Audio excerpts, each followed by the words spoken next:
Meanwhile, some shocking new images showing packs of Central American migrants in Veracruz, Mexico, aboard an 18-wheel tractor-trailer heading toward the U.S.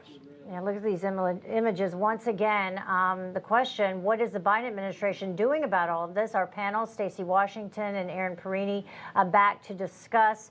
You know, Aaron, on top of this, what we just had, we were just discussing that the Build Back Better plan is slated to be voted on today. House Democrats also about to pass this massive measure for illegal immigrants, calling it amnesty. So your thoughts? Well, it's clear that Democrat policies, and really specifically Joe Biden and Kamala Harris, are the root cause of why so many people are trying to illegally enter the United States. We saw over 168,000 people apprehended, just caught at the southern border of the United States in October, a record high. And Kamala, the vice president, had the gall to go on television this morning and say that this is because of previous administrations. But let's not forget what Democrats have actually done to precipitate the problem we are seeing, which is a crush of humanity here trying to cross illegally into the United States. Let's remember back in the Democrat primary where they all raised their hands for providing free taxpayer money in the way of services and amnesty to people illegally crossing into the United States. You look at what Joe Biden did.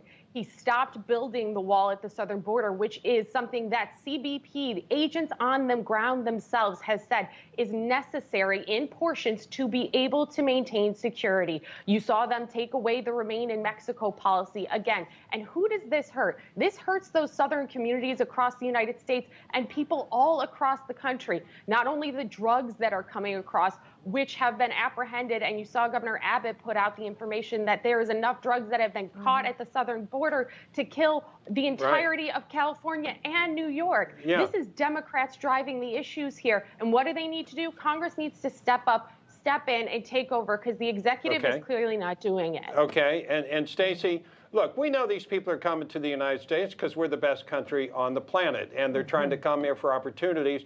But we also know that we can't keep an open door down there. When does this change? When do they get the message? Because everything going on seems to be keep coming.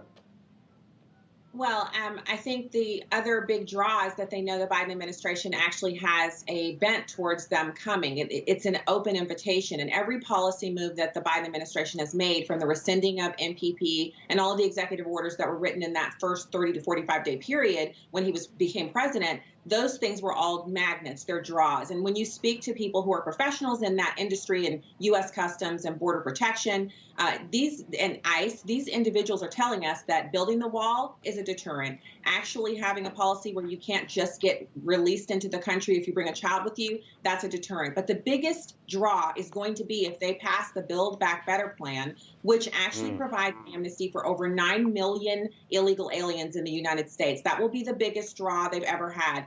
It also it waives all of the protections that we have that prevent people who are criminals or who will become a public charge, or individuals who've committed sexual assault or pederasty against children.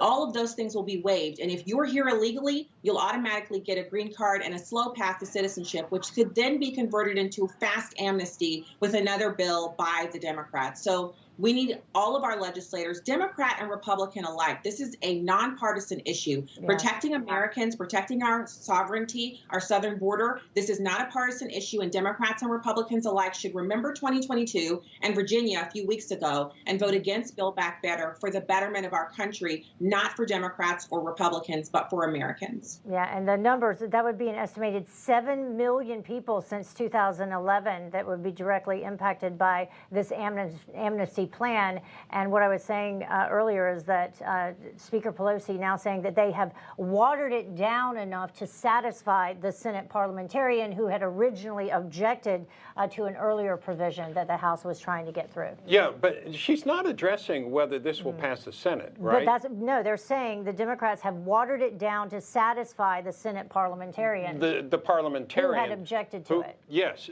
primarily. But that doesn't necessarily mean she has the votes. But does she think she has the votes? Well, she at least thinks she can get it past the Senate parliamentarian. Right. at least. Right. But the parliamentarian was deciding whether this was actually part of a budget bill. Right. Right? Because a budget bill can be passed through reconciliation. What they were trying to do is policy.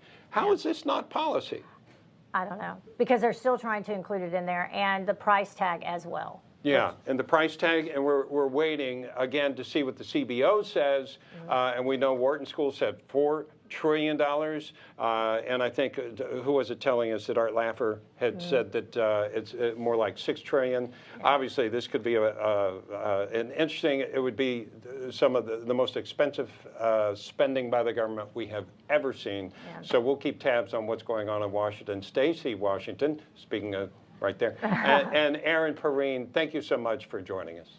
Thank you. Thank you.